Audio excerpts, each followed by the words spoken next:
Prepare yourself for Earthling Entertainment with your hosts, Joe and Ryan. Hello, and welcome to another episode of Earthling Entertainment with Joe Wakefield and Ryan Lang. Hey, I'm Joe Wakefield. And I'm Ryan Lang. That's right. And for those of you joining us for the first time, what we do here is a little bit of the spooky, a little bit of the creepy. Sometimes we do cryptozoology or a story about ghosts or a curse or, Indian burial grounds, whatever that we think is crazy creepy. And then we have a segment called Disclosure Discussion. It's all about aliens. I'm just asking questions. What are we asking of the government? What have they released? What kind of congressional hearings have there been? UFO videos, photos, stories. That's what we're about. That's right. And those two things connected is our first half of the show. And then in the latter half, we do entertainment news and entertainment stories. Sometimes we have interviews. Sometimes we do a trivia thing. Sometimes it's a celebrity death. Video games, music, movies, all that stuff, all the pop culture fun that you love. And then the first half of the show and the second half put together make an Oreo that we like to call Earthling Entertainment. Yum. It's my favorite cookie. Num podcast. Cookie. All right. Well, guys, today is actually a really exciting day. This is the first interview we're going to have with, and we're going to have a lot more lined up, but we are going to talk to Nancy Thames. And she is an experiencer, a contactee, as she would say. Yep. And has been, in contact with extra-dimensional beings her entire life. And we're really excited to bring you that. And that interview is a little bit of the long one. So it is going to be our spooky stuff and our disclosure discussion together. And it was really good. She was so fun to talk to and had a lot to say. And I really think everybody's going to enjoy that. Right. And that's coming up right after this. Ryan, you want to know something really creepy? What? Do you know sloths don't actually have nails? They don't? No, their bones actually grow through their skin. Well, that's rough, right? So they're like Wolverine. Exactly. That's exactly what I was thinking of, is because for those of you who don't know, the fourth Fox X-Men film, which was called X-Men Origins Wolverine, it is, we see Logan, the character Wolverine, with his claws before they're covered with adamantium. Yes. And they're straight up bone. Yeah, it is gross. It's kind of gross. But, yeah. So that's kind of creepy. Yeah, so if you ever were like, man, I wish comic books were real. I wish life was more like a comic book. Just buy a sloth and you got yourself a little Weapon X. A really slow one. A really slow one. But yeah, it's not the 6 foot tall Hugh Jackman that we're all used to. Here it comes. It's still coming. Oh, it's just almost here. Hey, we'll just wait. It's fine. Run. I guess just walk fast. Yeah, just step aside when it's coming to attack you. Power walk away. Are you excited to see Hugh Jackman doing Wolverine again in Deadpool and Wolverine? Of course, because I think it's going to be the Logan style Wolverine, where I don't think he's going to have any filter. He's a no-nonsense rated R Wolverine. Rated R, saying as many curse words as he can possibly fit into dialogue. Like, that's how I felt Logan was, really. Like, I was just like, okay, at this point, it really just feels like you guys are really just overly putting swear words. Like, it felt like the shit episode of South Park. Fair enough. But that being said, it is rated R. It is Deadpool, so you're right. There's gonna be plenty of swearing. So, I'm excited to see it because I want to see Hugh Jackman do. But he's kind of like the rock stars who just keep retiring. He said I'm never doing another Wolverine like 4 times now. This was like a favor, though, even though it's going to be a huge was paycheck. Was it a favor? It's going to be a huge paycheck, yeah. And well, the movie's supposed to bring people back to the MCU because, whether you like it or you don't like it, I think we all could agree that the MCU since Endgame has not been top notch. Well, and can I tell you what I think is going to end up happening is of course, we're all going to go and see this movie because it's going to be sweet. That doesn't mean that people are going to keep coming for another Blue Beetle or Well, Blue Beetle was DC. Is DC. But yeah. I'm just saying, just if this, I know what you're saying. If this movie's great, that doesn't mean you're going to bring people into the next movie. It just doesn't. Well, excuse me, in my opinion, you play it kind of safe, right? So after this movie, if it's super successful, the next one to come out is a Captain America movie. So it isn't just Joe Schmo off the street. Now I know the Anthony Mackie character being Captain America and not Chris Evans is different, but it is straight out of the comics. You know what I mean? Falcon became Captain America. So we'll see how that film does. Also, because of McDonald's, believe it or not, leaks, we know Red Hulk is going to be in this one, Captain America: New World Order. My kids will like that one. Kids love the Hulk. So Hulk, I'm sure, will be a good addition to it. And well, so it was going to be William Hurt, but he died. So now Thunderbolt Ross is being played by Harrison Ford. Really? Yeah, he's playing the same character as Excellent. Thunderbolt Ross. He's and he's going to turn into Red Hulk. All right. So maybe respectively withdrawn, I might come out and see that. But I'm just saying, I guess my point was, we're not going and seeing this because it's Marvel. We're going and seeing this because it's Deadpool and frickin' Wolverine. That's why. You're absolutely right. We gotta care. But that's the point, right? You're going to see it because it's Deadpool, because, you're like, meh, on Marvel right now.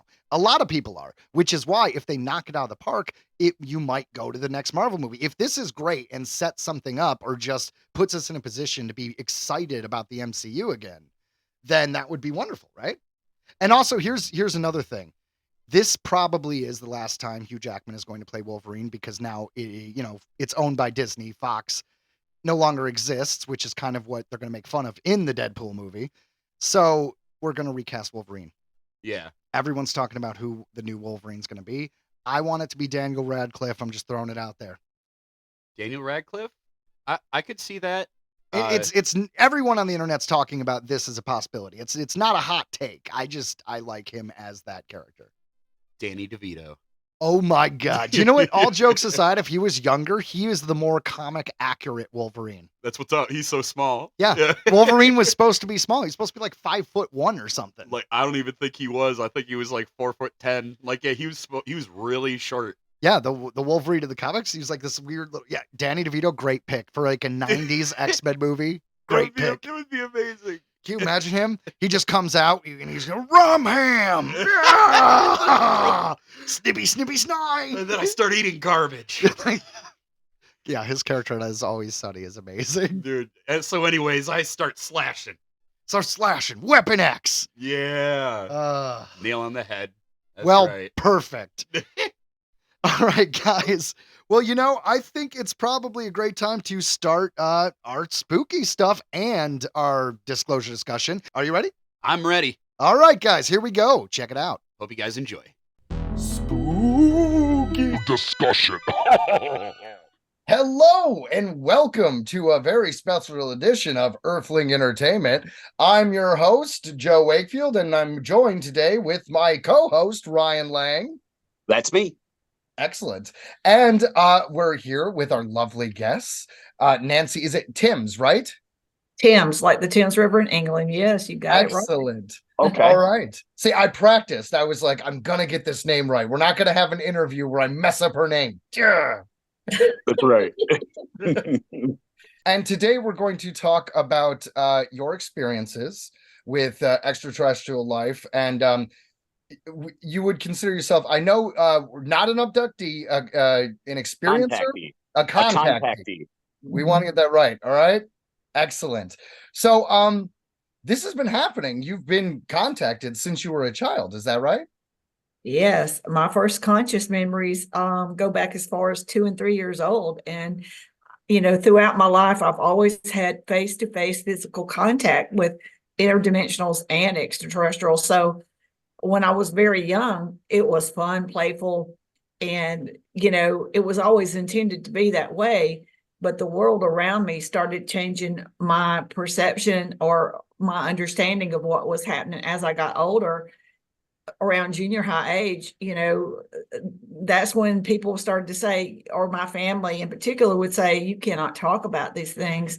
Growing up in the South, which is a Bible Belt area, it was considered demonic, or you were considered insane. So I learned very quickly at a young age to suppress this type of things. It was just the only way that you could sanely have good relations, like with schools and family and Girl Scouts, et cetera, is to just keep your mouth shut. And that's what I did. I just did. Yeah. That's a hard Well, that's a hard way to live. Yeah. yeah, thank goodness that it's getting a lot less taboo, and now everyone's, it's okay to talk about it. It feels like a safer, environment to talk about these kind of things. And so yeah, I heard some of you talking about your experience. I was listening before today, and I find it fascinating. And you were even mentioning that there were cryptids. You didn't know it was called a cryptid at the time, Absolutely. but there were. I had no clue. I was taken on a craft, and they were looking for, to me, they used the term creatures, and this is telepathic. I didn't even know if they had said cryptid, I wouldn't have known what it was, but a lot of our words really don't apply in their reality. But basically, they were looking for these beings that had jumped a timeline or jumped a dimension or creating havoc. And the fact that they were creating havoc amongst humanity, they would go find them, collect them, and then take them back to where they belong. But it's my understanding that if they're somewhere and they're not bothering or not creating any problems, they'll leave them alone. But if they do, yeah, Well, that's very interesting. So these group of extraterrestrials would basically relocate the mischief makers and let the let's say refugees stay. yeah. I'm sure it's a case-by-case basis, but do you believe a lot of these cryptids have made it to our world in a way of, are they fleeing? Are they refugees? Are they coming here on their own volition? Or is this an accident? Did they? No, it's curiosity. Sure. And this is a beautiful planet. I mean, it's beautiful. We have so many neat, I mean, you just look within our solar system. Of course, a lot of our solar system, we can only visualize and see what our 3D visual range will allow us.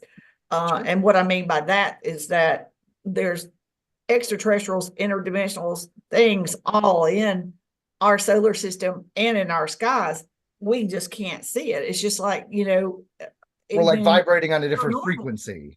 Yeah, even in the paranormal, not everybody sees what some people see, but that's because they are on they're tuned into that frequency and they see these things more. But as we go through this evolutionary process of ascension that humanity is going through right now, we are literally leaving this 3D dimensional realm and moving up into fourth and fifth dimension. Mm-hmm. And as that happens and occurs, our world around us is changing. Our visual range is becoming more expanded. Our understanding of what these things are don't seem so foreign anymore and not as fearful. So a lot of our perceptions and our thinking about these things that always seemed really odd and demonic or whatever, we're realizing that there's more to it and that it was labeled wrong or misinterpreted, because now we're all starting to be a part of all this.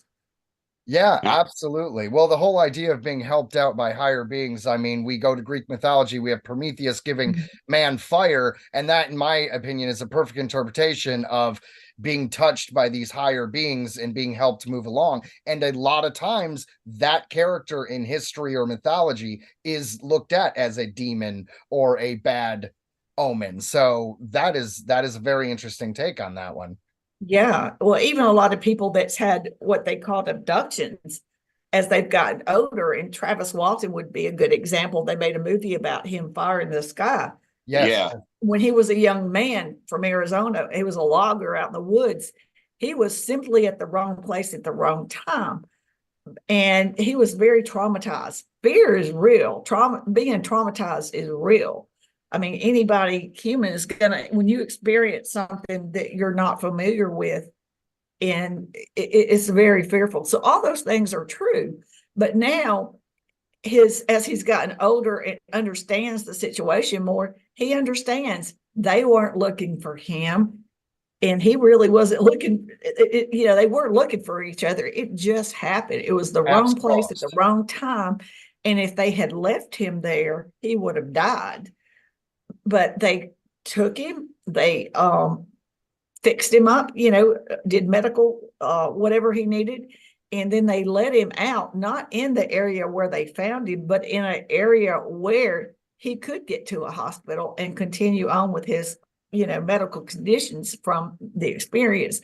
So, but of course, at that time, later on, he sold out his rights, and the movie industry turned it into what would sell seats, which is selling fear, selling drama, selling all these scary things. So, but he'll tell you that, and he wrote an autobiography about it that's gravely different from what the movie had suggested. So, but he's not the only person. It's just as we all get older, we all learn more, experience more, and our understanding of things changed. It's just like we may have brought up by one religion, but later when we get older, we realize that that does not serve our purpose, and we change our minds and we experience new things. So it's basically, I think a lot of it is just, and like I said, it's real. Fear is real for anybody. Trauma is real. So you believe in that case about it. Yeah. Yeah, I mean, because you believe in that case that the aliens were there to help him, and unfortunately, because of his fear, his trauma, it came out differently. And then when he sold his rights, obviously they wanted to market that as a horror. Exactly. And I found it interesting because it tracks with what you've said, that they're benevolent. They're not malevolent. Like, they're not here to do harm. And to be clear, not all of them. To be clear, we're referring to the Greys in particular when we are referring to the ones you have interacted with the most. Well, I interact with interdimensionals that are 7 to 8 foot tall, and they are of a very high frequency. So they would appear like what in biblical days, what we referred to as shiny ones. And the way that they explained it to me is the reason why they appear that way, and like extraterrestrials are more of a physical, plain human looking type thing, but they're not as luminescent or whatever, and that is because of their higher frequency. So basically the way they explained it is, if they took the three of us, teleported us back to biblical days, and us three, if we walked out in front of these humans at that period of time, we would appear as shining ones to them because we're of a higher frequency and higher consciousness. Yes. So that's the way they explain to me why they appear like they do to me, or to why they would appear to you. And extraterrestrials are a higher frequency than us too, but it's not to that degree that we can still see what they look like, in other words.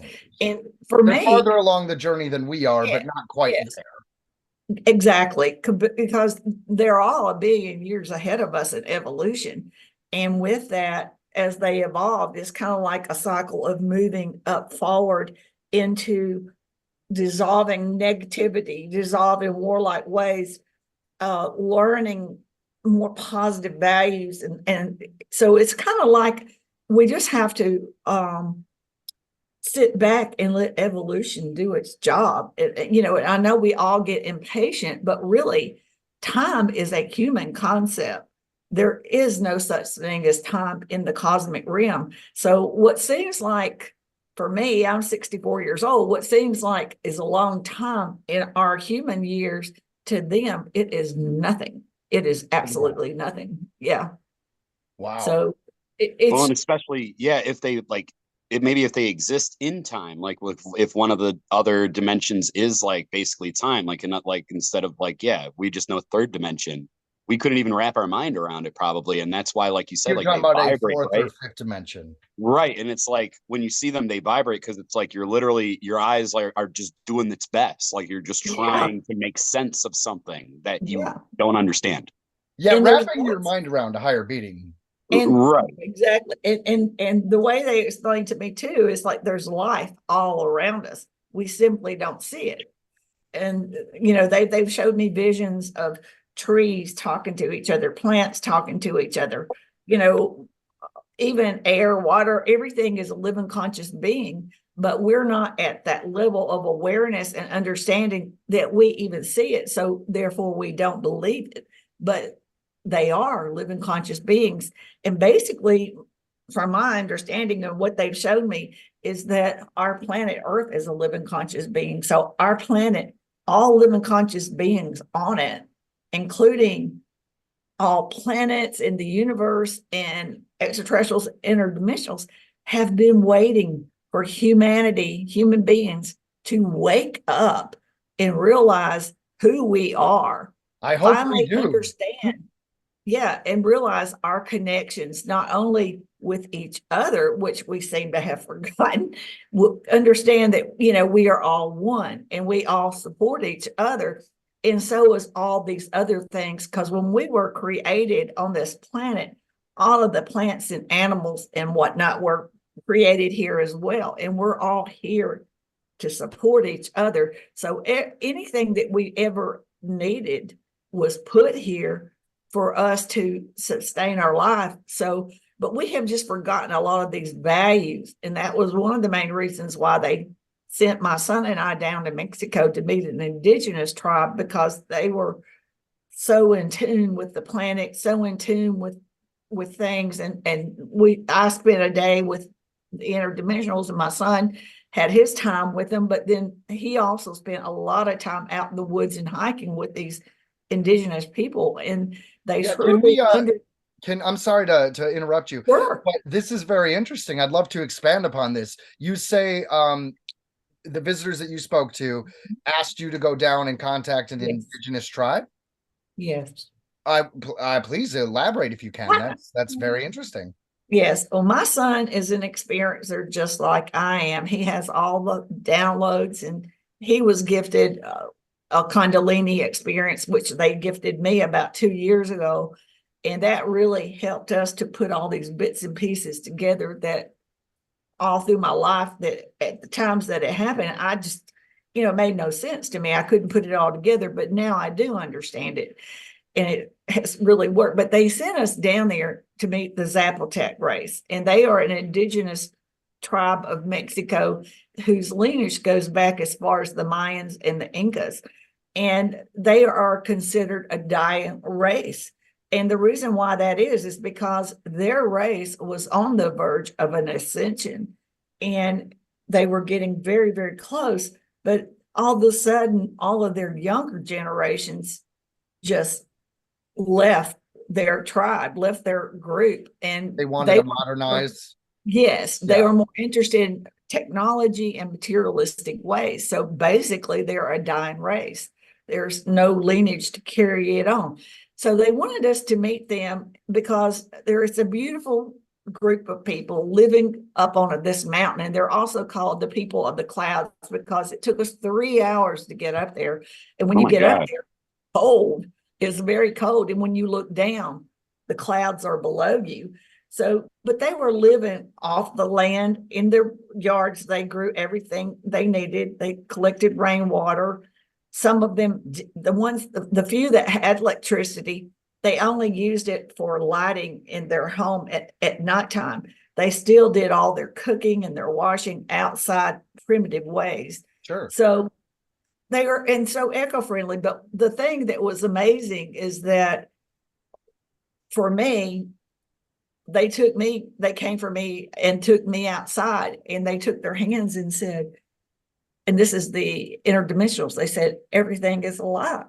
Everything is alive. And when they did like that, it was like the forest opened up, and I could see visions of all these animals and, well, plants and trees and whatever flowers, all these things communicating to each other. So I'm sorry, did to your knowledge, has anyone else been sent to this tribe? I don't know. Did they? But I do. Let me tell you this. This is the kicker. So that happened for me. And so then, my son, the next morning, we don't even really get to communicate because he was going early in the morning and I was still in the bed. And he carried his backpack, hiking gear, et cetera, et cetera. And it took him hours to get to this, where these tribe, the chief of their tribe was located. The And when elders, he yeah. got out there, he walked out of his house and to my son to welcome him for coming. And he took his hands out and said, "Everything is alive. Welcome to our The tribe." elder Yeah. And said the so same that thing was, that the interdimensional said. yes, Holy that was shit. that was amazing. So it was all my son spent the whole day there, but the minute that they finished hiking and doing all these things through the woods, and they were teaching him, it's like if they need firewood, they don't chop a whole tree down. They chop off just enough wood that they need. If they need some plants or some vegetable growing in the forest, they don't take every one from the same plant. They leave that plant or that tree enough to either regrow itself or to continue its own life cycle. They don't destroy everything. And if Wish there's the rest of us could take a page from their book. exactly. So Is it that, was just do you think that's what you were? I'm sorry to interrupt. The little bit of the lag is throwing me. It was an eye opener for me to understand that we do take these things for granted, and you think about it. And like I saw a vision of a tree laughing at me, and the interdimensional said, "He's not laughing at you, he's laughing at human beings or humanity." And I'm like, "Why?" And he said, "Because they provide the air that you breathe. The plants provide the air that you breathe. They also provide the firewood that you use to keep warm. It provides the materials you use to make your homes, and you run around chopping them down and have no appreciation for them or understand that they are a living conscious being." And so, it was just a real eye opener for me, and it changed my whole outlook on how I look at things. And I do have more respect for our planet. I do have more respect for every living thing on this planet, even insects. I think about it and it's like, wow, that could be me sometime. I Sure, think that yeah. all the time, honestly. I really do. Like, yeah, like I always say to everybody, I'm like, we're just so lucky to be this distance from the sun on this freaking rock, this living earth. Mhm. And you said that before too, where it's like they called it Mother Earth, like they literally the earth is alive. Yes. So So that's why do you think the ultimate goal was for them to send you down there to just expand your own understanding? yes, I'm a person that I need to experience these things. I want to experience, they want me to experience, because then that gives me the confidence and to be who I am, because through the Kundalini and through all these different things throughout my life, I know now I was a interdimensional being, extraterrestrial, whatever you want to call them, before I came to Earth, and I made a choice to be here at Sure. this pivotal time. We don't all remember this, but we all made a choice to be here on Earth, and we chose to be here now because this is the biggest thing since our creation that has happened to humanity, and we're all a part of it.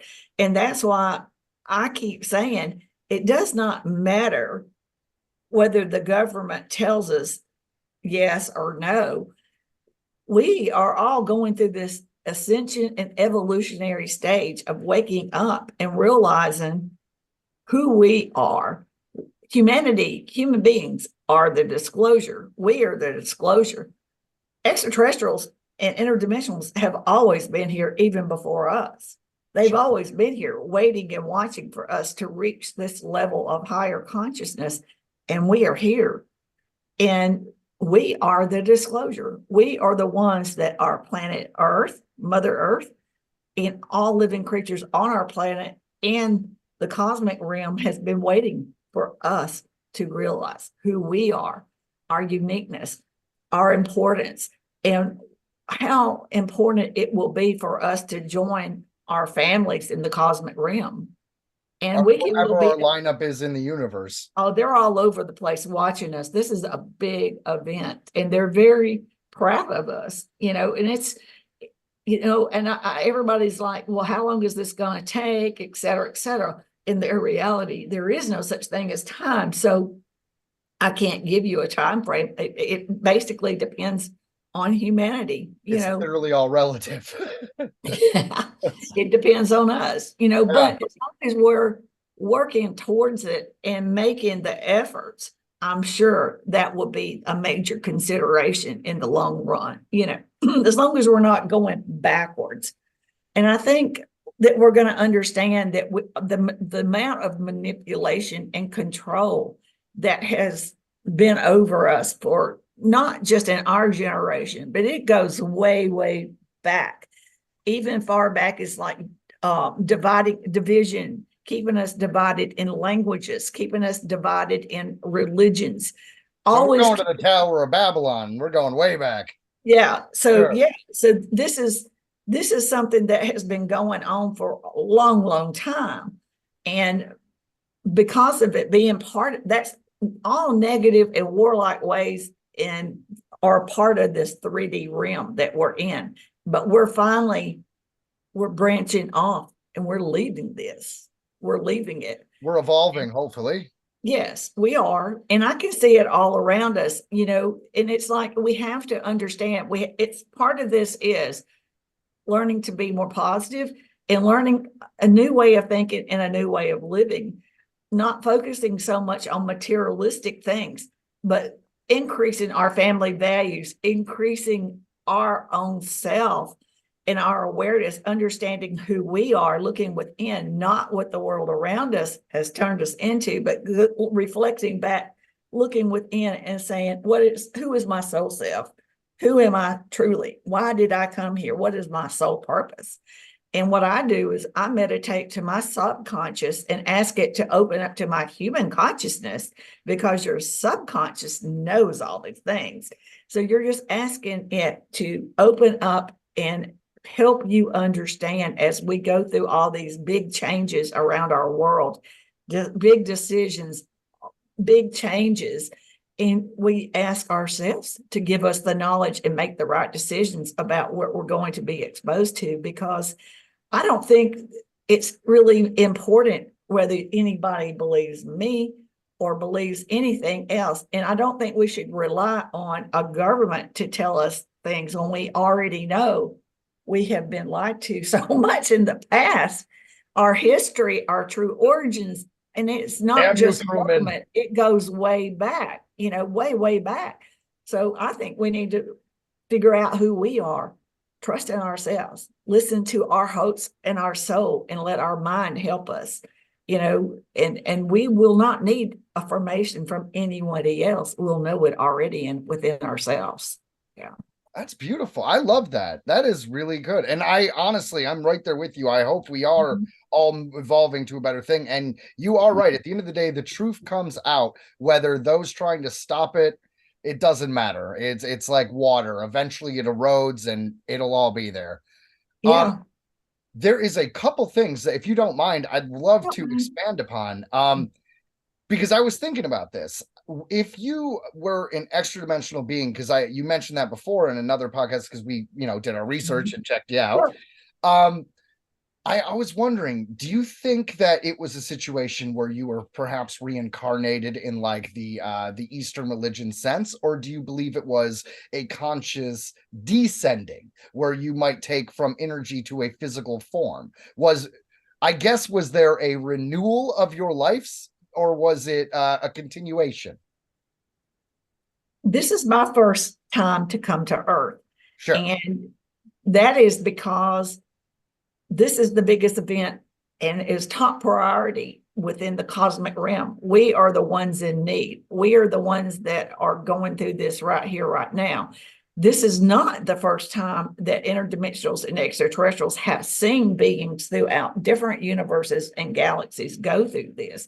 And I come from a higher dimensional group that look for races that are on the verge of reaching higher levels and becoming part of the cosmic realm. And that's why I'm here. And I know that I've seen even in my human consciousness, they've showed me the vision of me making the decision. And I made the decision to come. They knew this was going to happen a long time ago. So I feel like that's why you see just as many positive people here for the right reasons, why there's still some here for the exact opposite reasons, because a lot of them want to keep us in this dumbed down state because that's where they have the control. Whereas the positive ones want to pull you out and show you a better way of living, and without manipulations and controls, and have the true freedom that we've never had. And a lot of people don't even realize we have never been free. We've always been controlled. Shackles are built with ignorance. Right. And you were saying that they cannot ascend the way we have the capability to. We're not there yet, but we can where they cannot. And that's where some of them don't want us to get there out of maybe a jealousy. Exactly. And they lose to other humans. They lose control. So just as they're fighting to keep their control, fill their pocketbooks up, because this is a realm of greed, anger, a greed of negativity, a greed of war. Think about how much money they made off wars. It's ridiculous. Horrible. So yeah, the goal is for people that are here for my reason, is to get us out of this cycle, this programming cycle. It's like a big game is being played, and we have been led around like by piece into their narrative. And then there's people like me who have come here to end the game. The game stops here. It's time for everyone to reach their freedom and reach their full potential and be the humans that we were created to be, not the manipulated ones that have been going on for centuries. And I'm talking about it goes way back. It goes way back. Sure. Well, thanks for all your help. Because honestly, it feels like they kind of got you as sort of a guide of sorts. Yeah. Just to be able to talk about these things. Well, exactly. And the interdimensionals and extraterrestrials believe in a creator source, but their version and our version is totally, totally different. There is no religions or anything like those. Are all man-made concepts, but they do all have souls, and they're all biological, and they all believe, and they've showed me, like when I was incarnated here from an interdimensional. And so I know that when I'm in a human vessel, I'm having a human experience. And I know that when this body ceases to exist, my consciousness and my soul, which are not inside any organ, they exist kind of around. Like an aura, maybe? Yeah. I don't really know a good word to call it, but then when this dies, then the soul and the consciousness ascends.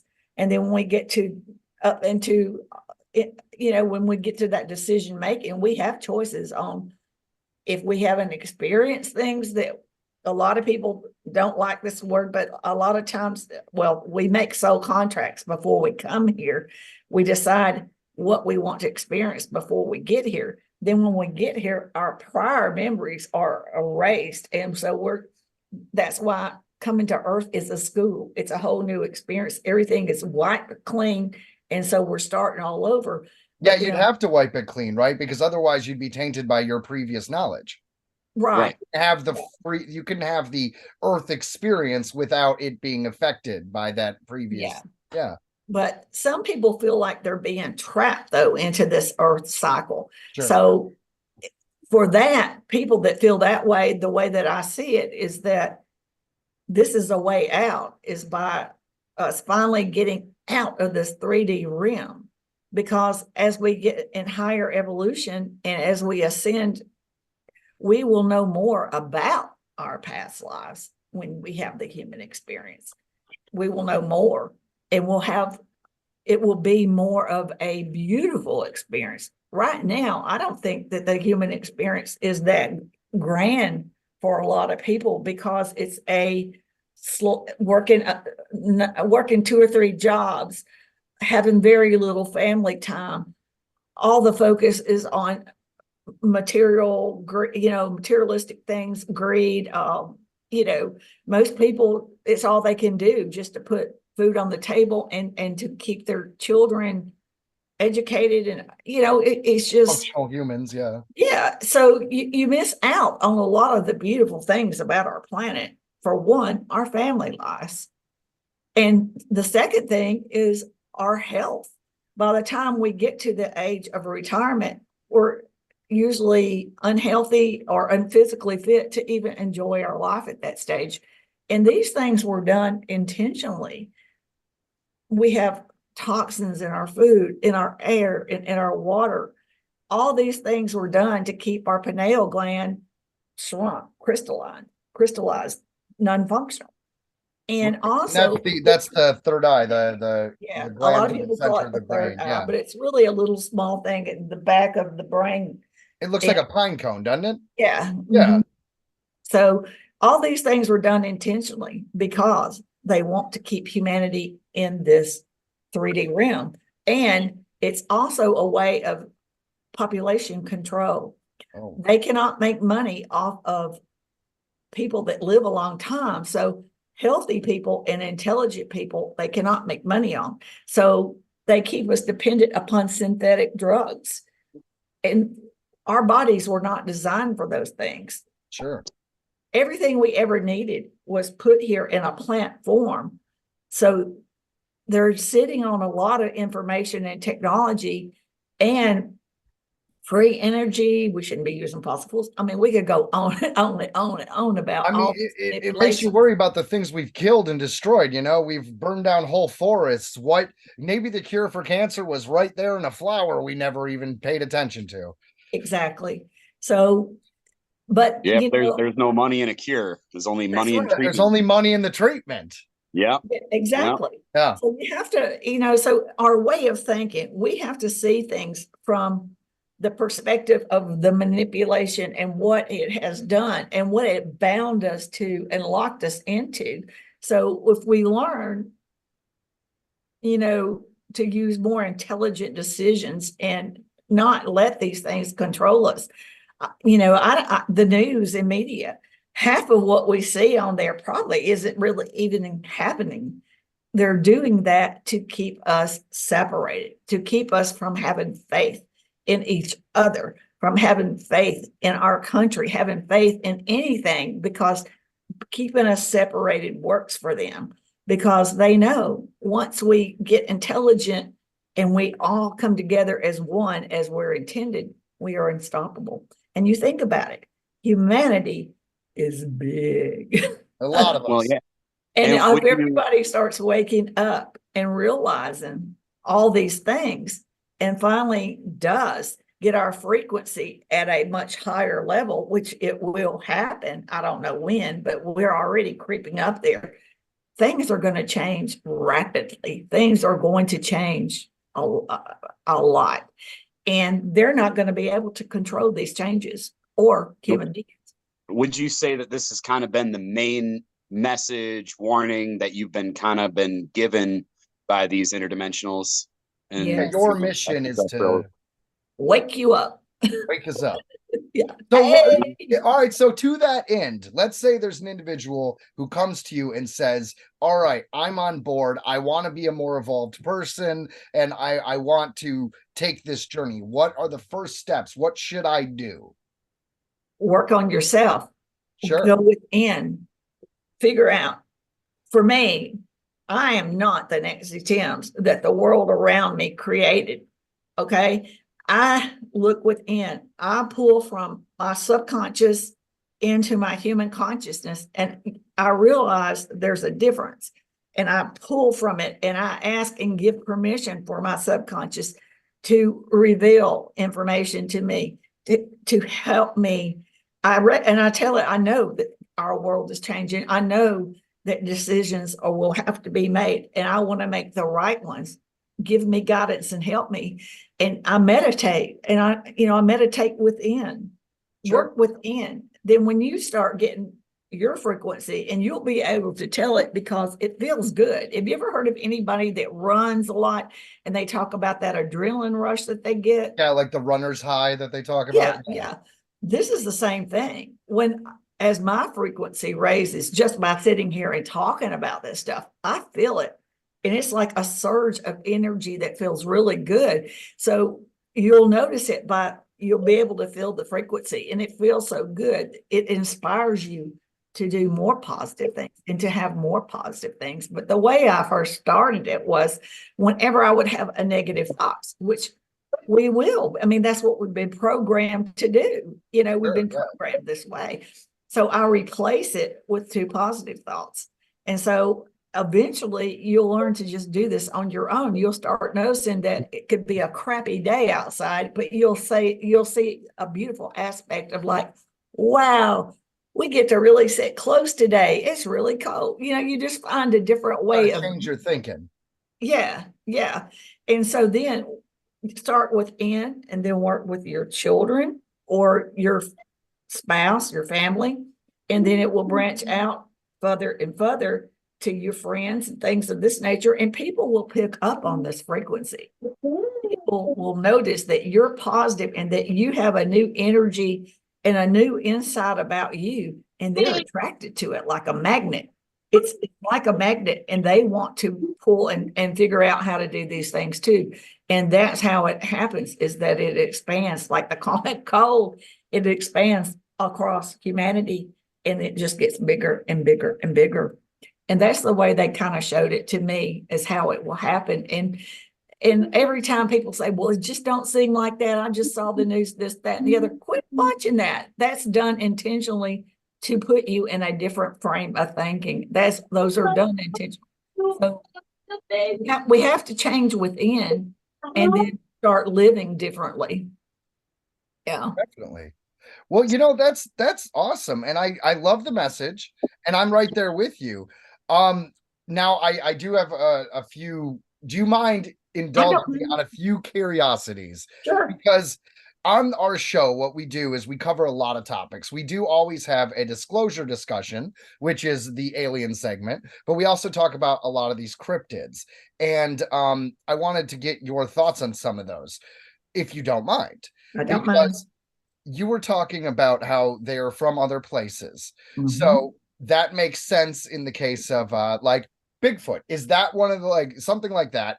Do you believe those are more of the refugees who are able to stay? Do you know what I mean? Because we get a lot more sightings of them. Or maybe they were picked up already. Yeah. I've seen a Bigfoot. You have? I was canoeing on the Elk River in Tennessee below a dam, and I was with my sister and my father, and I was in the front of the canoe. My sister was in the middle. My dad was in the back. And as we were floating, all of a sudden it was this horrendous, loud, wet dog smell, only it was like 40-fold the smell of a dog. It was really loud. And my dad immediately, he told us to put the paddles in the boat, to sit really still, not say a word, and we were just going to float with the current. And he told us to be real silent. And so we just automatically did what he said without question. And as we went around the bend or the corner, there it was, a Bigfoot. It was about between 6 and 7-ish, kind of like dusk during the day, like just before it was still daylight, but it was starting to get a little dark. And our trip was about to end. And we popped right up on a Bigfoot that was in the water, the river, and it was either bathing or fishing, whatever the case. But when it sensed us or knew we were coming, it probably picked up on our frequency, I would imagine. And then it started splashing everywhere. And when it started doing that, we could only see the outline of it, really, because it was just water everywhere. And we couldn't tell whether it was female or male, or like even an eye color or anything like that. Just the big dark, and just splashing everywhere, because we interrupted its bath time or something of this nature. But, Sure. you know, it's really strange because my father, it's like he knew exactly what it was because he didn't want, told us to put the paddles in because he didn't want us to come across as aggressive. He wanted us just to get the experience and be able to see it. And now I reflect back on that thinking he knew exactly what we were coming into, you know, Do you the think whole he thing had about it. experiences too? Oh, yeah, I'm Yeah. pretty, yeah. Because a lot of times people who have these experiences talk about the family lineage as it goes down the line. So it would make perfect sense.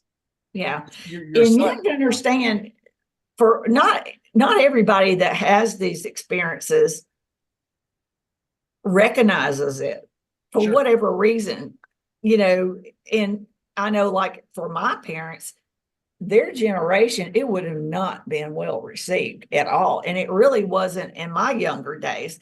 And now it's more open because of the congressional hearings and stuff. So, you know, this is not nothing new, really. It's just newer to humanity. You know, it's spoken about more. And that is because of us reaching higher consciousness and because of interdimensionals and extraterrestrials seeing this, and so they're being more active in paying, or they hearing great numbers in motherships, and their focus is all about us and helping us get through this ascension.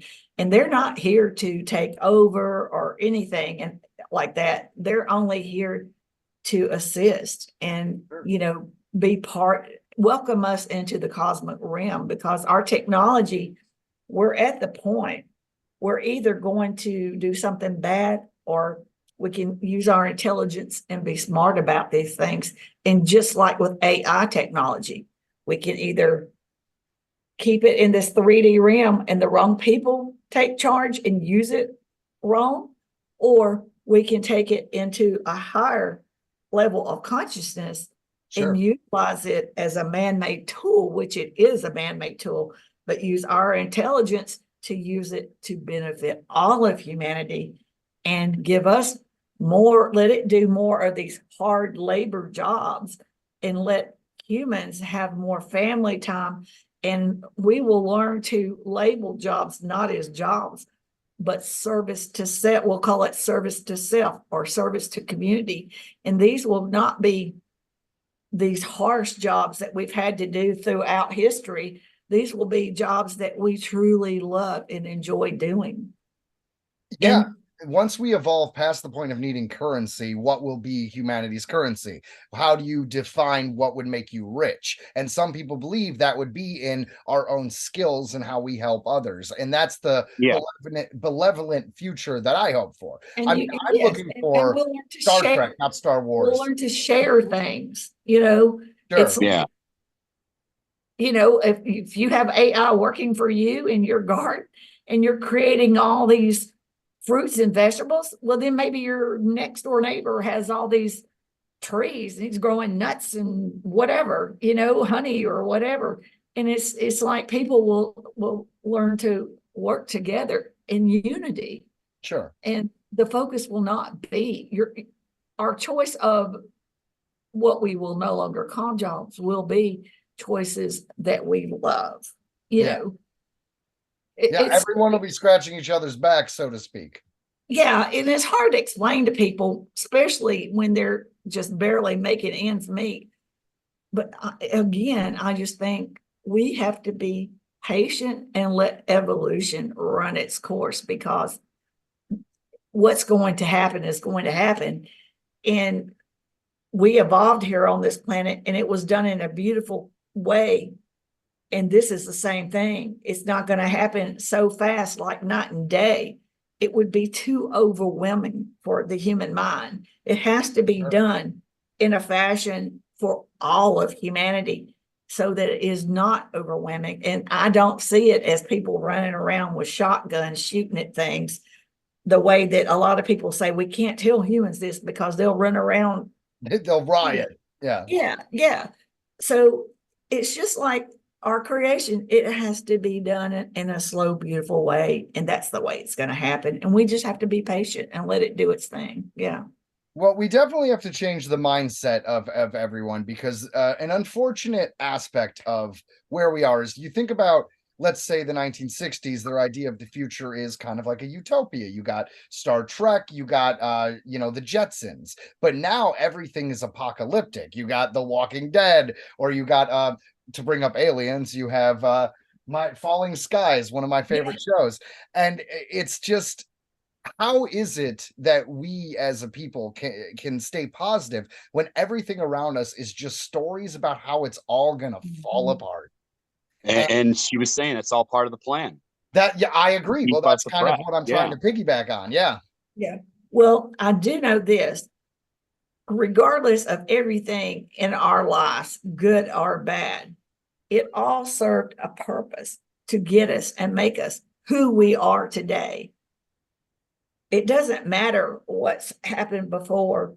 Sure, we don't forget, but we don't make the same mistakes. We use our intelligence to reflect back and know that some things had to happen to make us strong. It's kind of like the analogy of a caterpillar in a cocoon. Sure. And it's fighting and struggling to work its way out.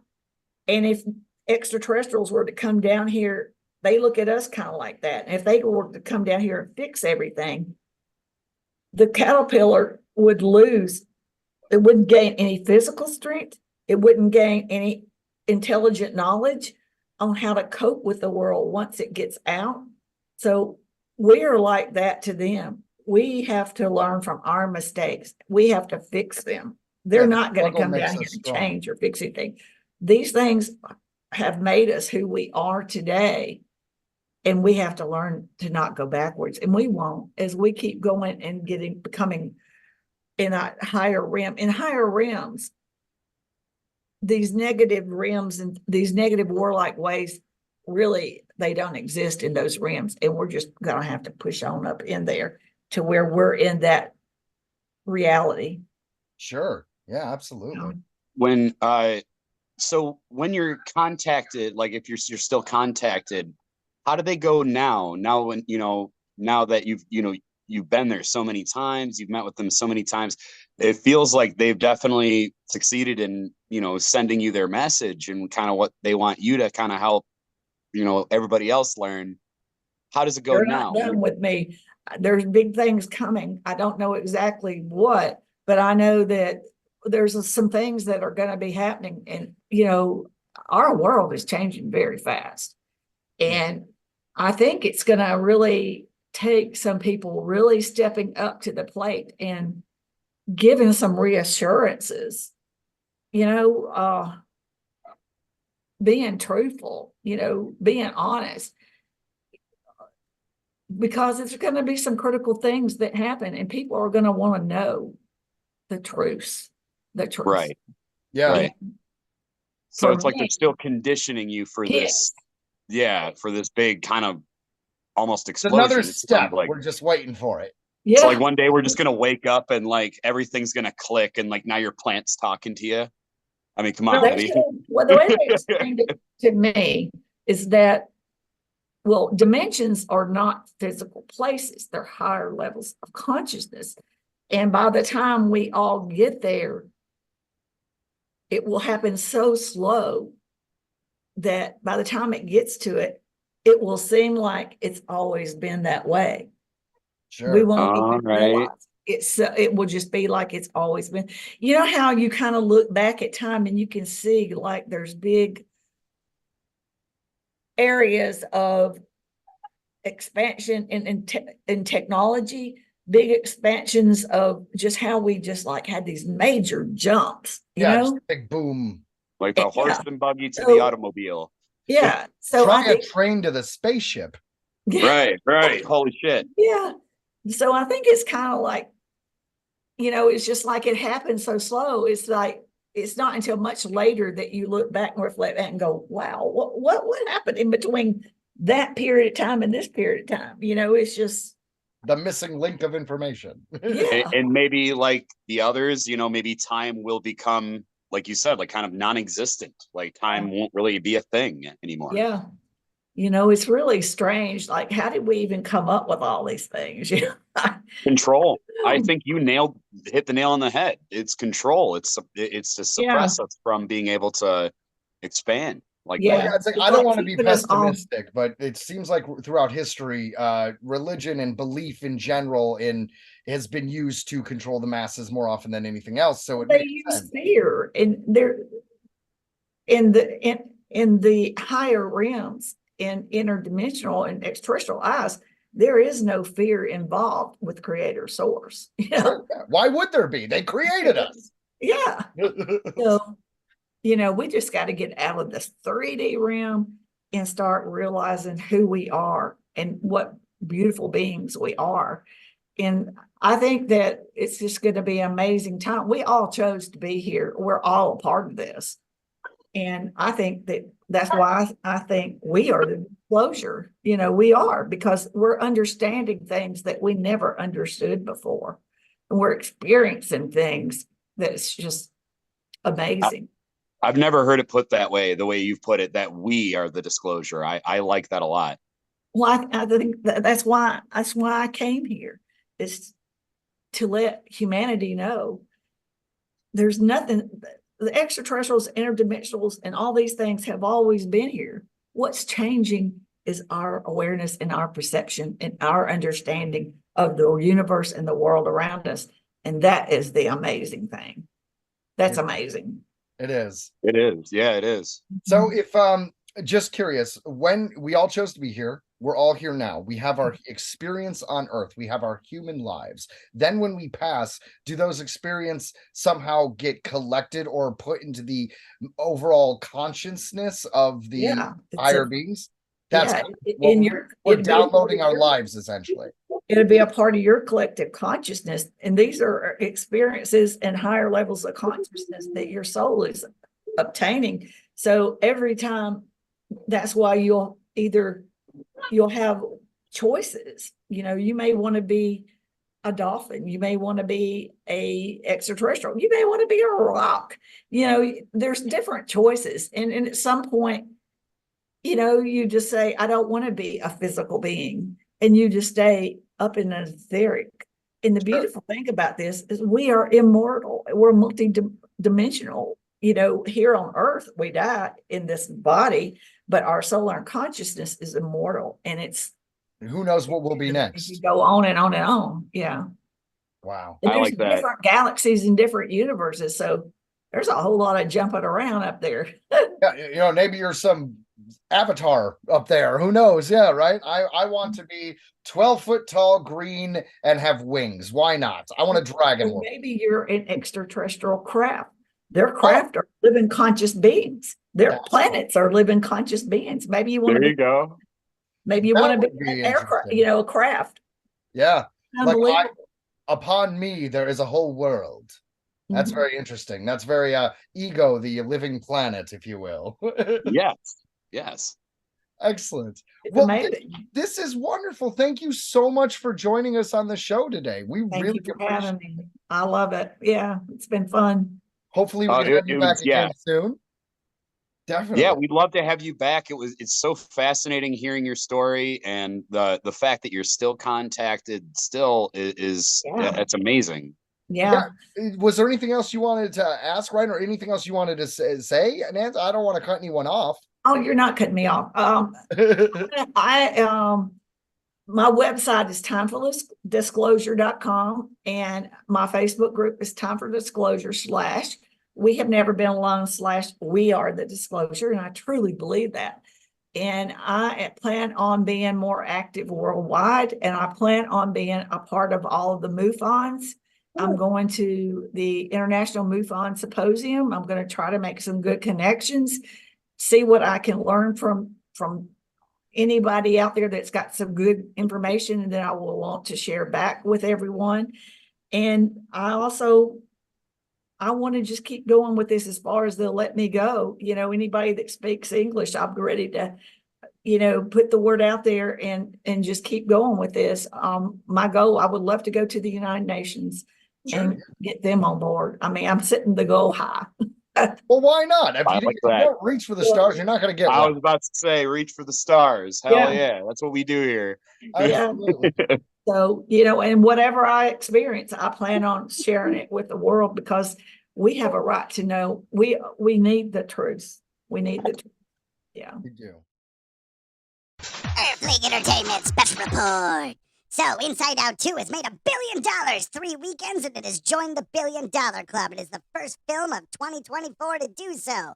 Also, it is the fastest animated movie to hit that benchmark. So, Disney, good job. Not putting Pixar on Disney Plus, yeah, that was a good idea. Keep doing theatrical releases so you can actually make money.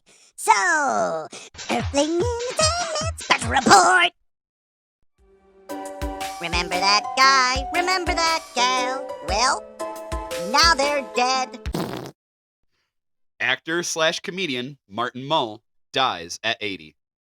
This comes to us from Variety.com. Martin Mull, the comic musician and actor who started with the 1970s TV series Fernwood Tonight and went on to appear as Colonel Mustard in Clue. Great movie. I was going to say that's where I know him. Yeah, it's Colonel most Mustard. And on Arrested Development and Roseanne. I knew him from Roseanne as well. Died Thursday in Los Angeles. He was 80.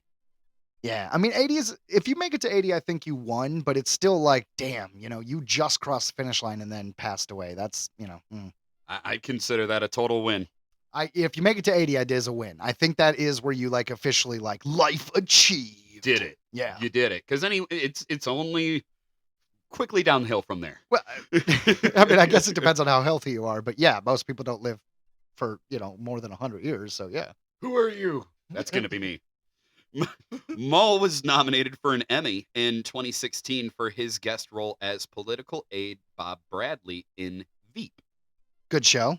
Most recently, he made guest appearances on The After Party, Not Dead Yet, and Grace and Frankie.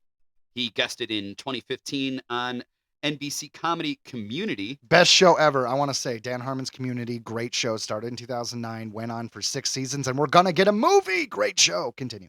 And he was George Perry, the father of Gillian Jacobs' Britta Perry. And on CBS's comedy Life in Pieces. Yeah, to be clear, he was Britta Perry's father in Community, that show that we're talking about. Mull had a recurring role from the 2008 to 2013 on 2.5 Men as Russell, a pharmacist who uses and sells drugs illegally, and attended Charlie's funeral in the season 9 premiere episode. The actor also recurred on Arrested Development as a rather incompetent private investigator named Gene Parmesan, who has a habit of showing up in insane disguises. It's true. That was a good show. That was a good character for him as well. His daughter Maggie announced his death on Instagram, writing, "I am heartbroken to share that my father has passed away at home on July 27th after a valiant fight against a long illness. He was known for excelling at every creative discipline imaginable and is also for doing Red Roof Inn commercials. He would find that joke funny. He was never not funny. My dad will deeply be missed by his wife and daughter, by his friends and coworkers, by fellow artists and comedians and musicians, and the sign of a truly exceptional person by many, many dogs. I loved him tremendously. He will be missed." That was a really nice, well put. Yeah. I mean, you kind of hope that your daughter writes something nice about you when you die. You'd hope so. Yeah, you would hope so. But also, I think, wasn't he the principal in the 1990s Sabrina the Teenage Witch show? I do not remember if he was in that. I don't know. Fair enough. He also sort played, of reminds me of Feeney, but I know it's not Feeney. No, but it's a he different- sort of looks like him. different guy. Also, he played Doug Kenny in a Netflix film. So I just want to throw that out there. Great actor. I did like his work. Made it to 80. So, good job there, man. You lived a good life, and it seems like everyone loved you. So I'm sure you were an awesome person. You will be missed. Yeah, I definitely will always remember him as Colonel Mustard. That's so right. That was him. Then yeah, that's the dude I knew. They keep saying they're going to remake Clue. I don't know if I want it. I don't know if I'm ready for it, Ryan. It was just done so well. It was like one of the best movies ever. I love that movie. Although would be kind of cool is if Netflix did it because they could do like a Bandersnatch kind of like choose your own adventure. Could you imagine a Clue where you could choose the ending? That would be kind of awesome. Okay. Yeah, that would be the only way that I'd be down for this. That's brilliant. Yeah. We got it. Well, I don't have the rights. We got to find who has the rights, give them this idea, and hope they cut us a check. Yes. Excellent. We could use some money. All right, guys. So that brings us to our next segment. Earthling Entertainment headlines. Why did the Jedi's lightsabers keep shorting out on the Acolyte? Star Wars Cortosis explained. So, guys, if you're watching The Acolyte on Disney Plus, the last episode featured a battle, and there was that weird phenomenon we just spoke about where the lightsaber kept shorting out. And a lot of fans didn't understand why, because it's all comes from the extended universe. So we thought this would be a great article to explore. This comes to us from Nerdist.com. The Acolyte's 5th episode revealed the identity of May's Dark Master, but the person underneath that mask wasn't the only fascinating thing we learned about that helmet. Khmer's terrifying headgear on the Acolyte is made from Cortosis. But what is Cortosis exactly? Well, Cortosis is a legendary material from Star Wars lore. That powerful, rare metal can withstand blows from a lightsaber and even cause them to short circuit, as we saw on the Acolyte's 5th episode. Boy, did we. And he had the wrist bracer as well. Without that helmet, the Jedi might have stopped their most dangerous enemy. But more worrisome than what it can do in battle is what the presence of the Cortosis helmet indicates about the danger the Jedi now face.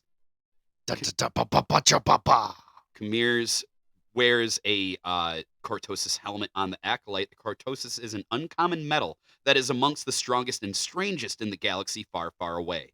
It's found on 2 Star Wars planets, the mid-rim planet Dinzo and the outer rim planet Mojave. Cortosis is extremely fragile unless refined. Then it becomes incredibly powerful.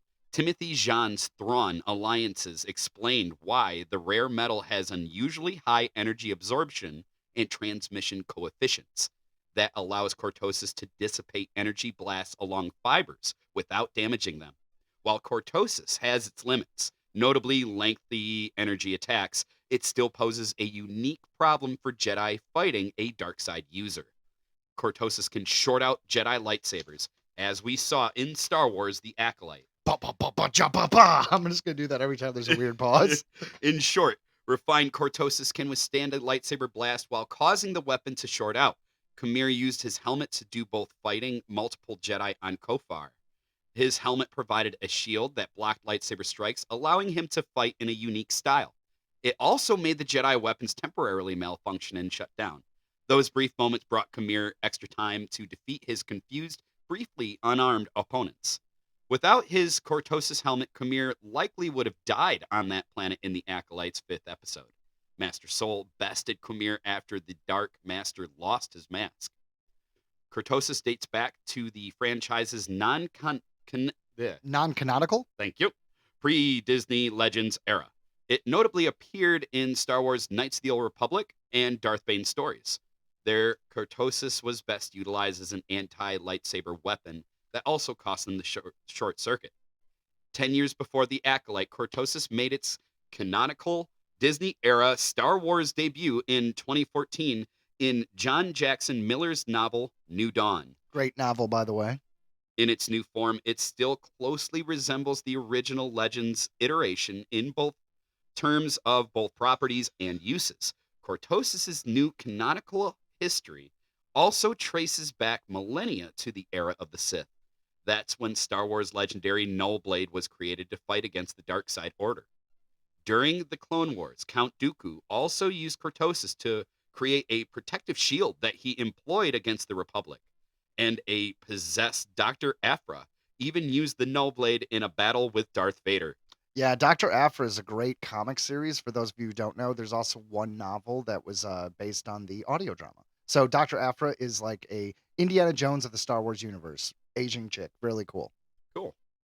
The Jedi haven't faced a real threat in so long that they didn't know what Khmer was. He had to tell Soul that they might call him a Sith. an enemy no Jedi has seen for thousands and thousands of years. Khmer was too much for them. Yord said he showed a flagrant disregard for the rules of fighting. That included how he used his Cortosis helmet, which rendered the Acolytes Jedi weaponless and defenseless. I always love that, where it's like, you weren't fighting fair. It's like the same thing in the Revolutionary War. You know, the British would come and they would walk in a line and they would fire, and that was kind of how war was. And we were hiding in the trees and ambushing them, and that was partially why we won. Right. Yeah, and it was just like, I never understood why people were just like, we have rules. Stand in a line. Play the drums so they know we're coming. Yeah, like, wait, you can't wear that helmet. Why? Because it showed out my lightsaber. I can't cut your head off. Well, I'm gonna wear the helmet. And You're not supposed to. Yeah. I'm gonna. And right there's the difference between this, like, you see this era of Jedi and then the era of Jedi in like the prequel trilogy, where when Obi lost his lightsaber when fighting Jango, he started drop kicking the motherfucker. Like, you know what I'm saying? Like these guys just stood there looking at him like, huh? Because they didn't know what to do. Well, there are different forms of fighting, Ryan, and some of them are. Right. Like that was totally what happened to the, and like I said, that's just the exact, and it says it right here. I like that they said that. Yeah, Jedi of this era are like, we're used to people just surrendering. Yeah, well, that's it, right? They got too soft in an era where there is all peace, when the Jedi are the Knights of the Round Table, because that's what they referred to the High Republic era as, Right. being like the King Arthur times. Right. Well, if that's how it is, yeah, all those societies in any story or history, all of it falls apart because everyone gets too complacent. You know, that's kind of, why I think our country's on a downswing, to be honest, as we were the best in the world, and now it's like, all right. Yep. And now we lost all of our good Jedi, including the cool Padawan that was, she was so badass. The internet was so mad when they killed that character. She was so cool. And like when her second lightsaber, stopped being shorted out from the Cortosis metal and she gave him that little smirk. Yeah. I was like, yeah. Dun, dun, dun. Like that to me is the energy of that's the attitude of Star Wars I've been missing. That was real cool. Well, a lot of people are not loving the Acolyte. It got review bombed, and people are just upset about some of the things that I think don't matter, which are characters' orientation and things like that. But you know what you can't argue against is how this show has some of the best action that any Star Wars live action show has had, except maybe the Darth Vader Obi fight at the end of Obi-Wan. Yeah. Dude, like the first scene in episode 1 feels like a scene out of Kill Bill. Oh, it's so good. So good. With the lady from the Matrix. It was so sweet. With the lady from the Matrix. You can at least use her character name. Call her Trinity if you don't know Carrie Ann Moss. I forget. But one last thing here in this article. With his helmet back in hand, Khmer once again has something that can help him defeat the Jedi. But more than that, his Cortosis helmet shows he knows secrets from the Star Wars past, and that the Jedi have long forgotten. They couldn't stop him when he only had a helmet on. What he also found other uses for Cortosis that they don't know about? Question mark. Dun, dun, dun, dun, dun. The answer is maybe. Also, He comes out in like an Iron Man suit of Cortosis. well, that is just a really awesome helmet. And I think Star Wars is sometimes known for their helmets. Let's be honest. We have the Darth Vader helmet, which is super iconic. Even Kylo Ren, good job that you made another iconic helmet. So this one, I just think it's really awesome. You collect Star Wars helmets, don't you? I love them. Hasbro Pulse does them for like $100, maybe a little bit more. And they're pretty screen accurate. They look great. And you got to love this company. So I get an email from them because I sign up for, when they get new stuff. And they're like, sure, yeah, you're on like the mailing list. So they're calling this guy the Stranger in basically in all the lore and whatever. For right. The So the merchandise. Acolyte Sith, with this helmet we're talking about, he's the Stranger. So they're like, do you want to pre-order it? And it said, yeah, it'll be ready to ship in September of this year. I'm like, oh, that's only a couple months away. That's not too bad. So I went ahead and pre-ordered it. And That's awesome. How much was that one? that one, I want to say, was probably only, it was one of the ones that was only like 99, 90 something. You know what I mean? Like that's mean, usually it, but It's a cool helmet. For those of you who haven't seen it, it kind of looks like the alien xenomorph head. It's kind of like a black racing helmet with these like a big mouth with teeth and kind of like no eyes kind of look to it. It's pretty cool. So then I get an email the other day from Hasbro being like, so we made a mistake on our website. We noticed Oh no, what'd they do? we meant 2025 in September. Oh, you're just gonna have to wait a whole nother year. So then I look at it just because I'm like looking through the product a little bit, and I look in the bottom corner of the image and it says AI rendered image product may vary. And I'm like, so wait a minute. I'm like, so these people just and then I looked and it was sold out. And it said that you could buy 3 if you wanted, 3 per customer. So I could have bought another, I could have pre-ordered another 2 if I wanted. Sure. And it said sold out already within like an hour or two. So this company is brilliant. Just think about this. They literally haven't started a thing. They just are like, they got permission. So yeah, to do they it. didn't start making molds. They didn't have a designer. They don't on have it. a sample. They have nothing to take a photo of. They literally AI rendered They're like the product. You're right. They probably were like, okay, AI, make this a toy, and they probably just gave it a clip of the show, right? And they've got a year and 2 months to get it out. Because yeah, can you imagine though if they had to legally stick to the September release date? Be like, oh shit, they gotta like scramble real quick and put it together. They wouldn't be able to do it. There's just no way. And because I'm also waiting on another pre-order, Moff Gideon's helmet, which isn't coming until January of 2025. You know, it's kind of weird because The Mandalorian season 3 came out a little bit ago. So the Moff Gideon helmet being a year or 2 after the show, and it kind of makes sense. It's the same timeline. Well, So they probably did the same thing because if you think about it, the Acolyte's out now and you're going to have to wait a year for that. And I missed the first run. They always do like a first run of pre-orders. So you didn't do the first run. Yep. And then I missed out. It was already sold out. The moment I saw the email and I hopped in, it was already sold out. Like, and that's how much these things are. You know, the helmets are really popular. I think Hasbro is doing a great job. I hope they don't get too big ahead and they keep up the quality because it is sweet. And well, I mean, everyone you've shown me is sweet. I'm really glad you got to get those stands so you could put them up on your wall. You know, I'm all about display. I have all of my figures and all of my collectibles everywhere. So they have this thing for his helmets because you said you have like 10 now. Yep, you can make a whole wall. Yep, and I wanted to say this about the Stranger's helmet as well is like and about his look. It was oh my gosh, lost my train of thought. Lost his train of thought. All right, guys. Well, there you go. Oh, I remember. Okay. So if you remember the Ignore my segue. If you remember the Knights of Ren, take a look at his helmet and look at theirs. I think they're very similar. And then when you start to listen to the music of this episode at the very end when he's healing May and he it's Osha. When he's healing Osha and he flips her over, Kylo Ren's theme plays. Okay, well, you know what? A lot of people actually have been speculating online that there is some connection between the Stranger and the Knights of Ren, which makes sense because, let's be honest, the Star Wars sequel trilogy left a lot of questions dangling. So them trying to answer these questions in other media makes sense. So if the Knights of Ren, if he turns out to be the creator of it or a part of it, and then we can talk about how they've secretly been in the background and then convinced Kylo Ren to join them and blah, blah, blah, blah. I'm down because there are some answers that I would like from that sequel trilogy. And I know that he's not a Sith. He just said you might call me Sith, but but I'm not. Well, he's a dark force user. The thing is, you might call me Sith is because you had in the prequel trilogy, they said that the Sith have been extinct for millennia. So you can't call this guy a Sith or everyone who knows about him has to die by the end of the show. One or the other, otherwise you're breaking canon. It's almost like how they say, you know, Luke and Leia, you guys are the only Jedis and all that stuff, right? But then you're like, well, you know, Rosario Dawson's out there as Ahsoka, but oh, sorry, she's not a Jedi technically. She left the Order, not a Jedi. It's like semantics. She's totally a Jedi. Lots of different stories. It's like, what are you going to do with Grogu? A little hard to tie together. Definitely. And there's just some gaps in information. I even saw the actor who plays the Stranger in an interview, and this is obviously before it was known that he was the Stranger. Sure. At this point, he was just the friend of May, and he was like, they're like, so how does he feel about the Jedi? And he was like, I actually don't think that my character cares for the Jedi or the Sith. And then you see the other 2 actors on the stage like go wide-eyed, like, dude.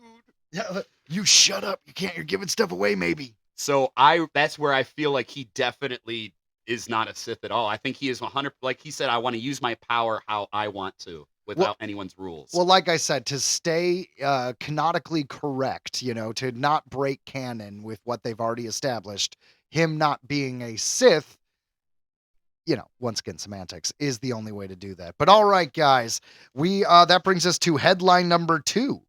Here we go. Scientists name newly discovered eyeless spider after blind flying wyvern from Monster Hunter. Oh my God. So if it's not nightmare fuel enough, now spiders don't have eyes? What's creepier, a million eyes or no eyes?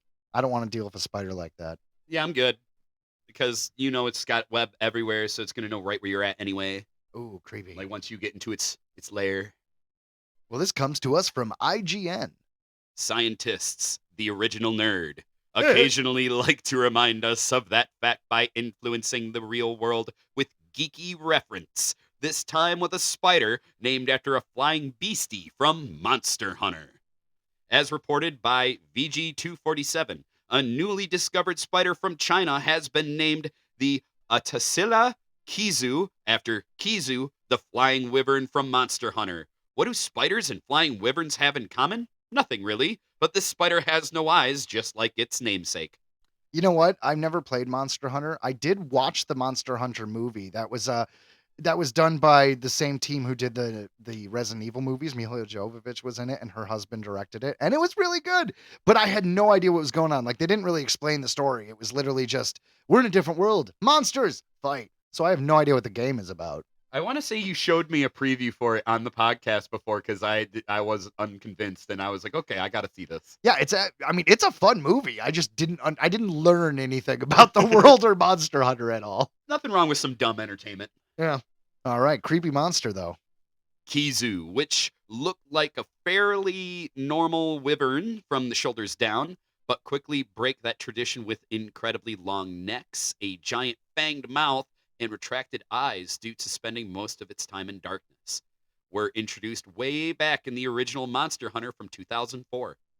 Pointed out by @SilencedVoiver on X or Twitter, the name scientist who named the Atasila Kizu has also named myriad the other real-world animals with nerdy references. Yeah, so this scientist is just like, all right, this is my thing. This is the Princess Zelda snake. Fuck you. Hey, you know what? He's going to do the hard work. He gets to name it. That's fair. That's fair. These include Funny Valentine and... Ooh, Funny Valentine? That is a Doug reference, the animated show from Nickelodeon. It totally is. And Giro Zeppeli from JoJo's Bizarre Adventure, and even another Monster Hunter reference with the Rathalos genus.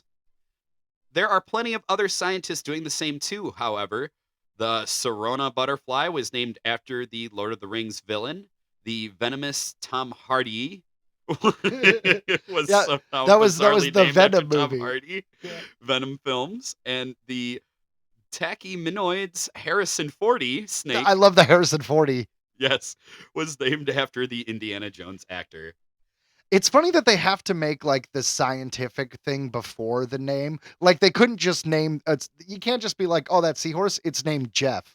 Yes. No, you got to be like the scientific name for seahorse. So, which I don't know. I'm just mumbling things. But it's like, oh no, it's got to be the Ukujujuju Jeff.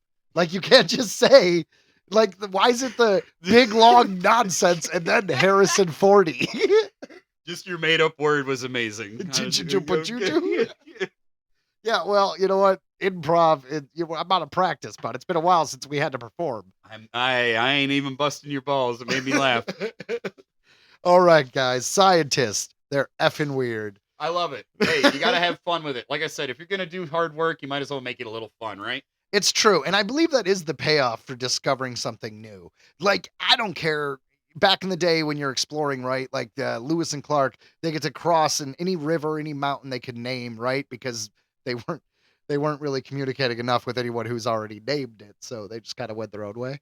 Yeah, that would be my theory. What is it? What's the quote from Almost Heroes? I call this Trisha Bend, or what was it? Gosh, I can't remember what he said, and I'm ashamed of myself. I usually get every Almost Heroes reference. Fair enough, but I didn't get it either. I shouldn't even have brought us down there. All right, guys. So... Yeah, because we're about to write the sequel. Okay, so Here it is. Headline number 3. Tim Burton's Beetlejuice, Beetlejuice. dude, to open to open Venice Film Festival. This comes to us from Deadline.com.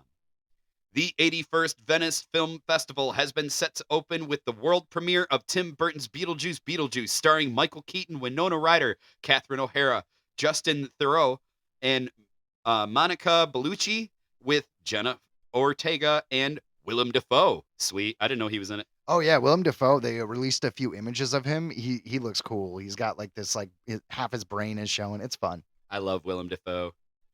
The Warner Brothers sequel will be screened out of competition on Wednesday, August 28th at the Sala Grande. Yeah, which that makes sense, right? Like if you're going to be at a film festival, but you're a Hollywood movie with a Hollywood director, don't be in the competition. Like that's not fair. Yeah, that's not fair. We won it all. We It's got like, it, guys. It's like fucking Tim Burton shows You got up like a 14-year-old sitting there with a tear rolling down his cheek Oh as my he's God. holding up his movie camera. with his participation Like, award. Damn it, Tim Burton, you son of a bitch.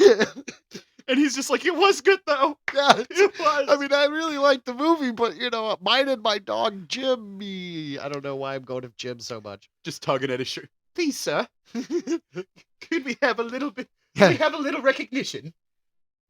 No, Tim Burton must have it all. It's only me. I will stomp on you with my Doc Martens. All right, I feel like that joke kind of ran dry. Continue. The Ooh, I Warner like Bro- the Doc Martens, though. No, yeah, I want to give you credit. I like the Doc Martens. Oh, he rocks Doc Martens. Oh, he does. All right. The Warner Brothers sequel will be screened out of competition on Wednesday, 28th at the Sala Grande. This will mark a return to the sort of glitzy red carpet with which Venice has become synonymous after last year's Lido event had less star wattage than usual as it took place amid the SAG-AFTRA strike. Yeah, no one showed up to the last one because everybody was on strike. Pretty bad turnout if your film festival has not a single celebrity. Makes sense, though, that they wouldn't be there. Warner Brothers starts international rollout on Beetlejuice 2 on September 4th, with domestic joining on September 6th. In the sequel to Beetlejuice's Burton's classic 1988 supernatural comedy, 3 generations of the Dietz's family return home to Winter River following an unexpected tragedy. Which is the death of the original character, the father. I mean, I don't know why it's unexpected. They show you in the trailer, and they even mention, wow, I can't believe Grandpa died. Yeah. Yeah, and it's because Jeff Johns, the original actor, unfortunately, I believe it was molestation charges, but he's Good no guy. longer an actor anymore. Anyways, so to sidestep his involvement, he's dead at the beginning. That's good. Yeah. Well, now he's dead. Still haunted by Beetlejuice. Lydia's life is turned upside down when her rebellious teenage daughter Astrid, played by Ortega, discovers the mysterious model of the town in the attic, and the portal to the afterlife is accidentally opened. With trouble brewing in both realms, it's only a matter of time until someone says Beetlejuice's name 3 times, and the mischievous demon returns to unleash his very own brand of mayhem. So pretty paint by the numbers sequel setup. I would question things like, did they live in this house this entire time? And if they did, why did they never get rid of the model in the attic? And you'd have to assume that our characters are ghosts from the first one, Alec Baldwin and Gina Davis. You have to assume by this point they have obviously moved on. Right, because So, they're not a part of the film. so maybe that's why, right? Like they were just like, oh, well, that was the ghosts attic, so we never gone in there. Like, yeah, maybe they moved on and it's just like, or maybe they didn't live there. Maybe they just kind of still owned it and just like kind of just left it vacant. I guess we'll find out when the movie comes out. We're going to get that iconic bridge. Yeah, the wooden bridge where in Yeah. the first film, Alec Baldwin and Gina Davis's character, unfortunately, to move from hitting a dog, swerved on the bridge, fell off it into the river below, and died, and became the ghosts. And I would say our protagonists for that first film. I go to Greenfield Village all the time. With And the there's wooden bridge. And that wooden bridge looks just like it. I think of it every time I go by it. Yeah, that's pretty cool. So Tim Burton says, I'm very excited by this. It means a lot to me to have the world premiere of this film at the Venice Film Festival. All right. Well, tell us, you guys. Hit us up on Facebook or on Instagram, or and what do you think? How do you feel about Beetlejuice? Do you think that this sequel is just too long? Like it's been too many years since the last one? Do you think the name is bad? Do you think it should be called Beetlejuice 2 and not Beetlejuice? Also, do you think this is possibly just setting up for Beetlejuice? And if we have a third movie and we say it 3 times, what does that mean for those of us watching? All right, and now we are here for headline number 4. New Jaws documentary coming for the Spielberg Classics 50th anniversary. That kind of makes sense, right? You have a 50th anniversary. You got to do something. Yeah, this comes to us from rumorg.com. And it's coming from a filmmaker with experience chronicling the shark saga. National Geographic is backing a feature-length documentary with the working title Jaws in partnership with Steven Spielberg's Amblin Documentaries and Nedlin Media. Yeah, Amblin Entertainment's his thing.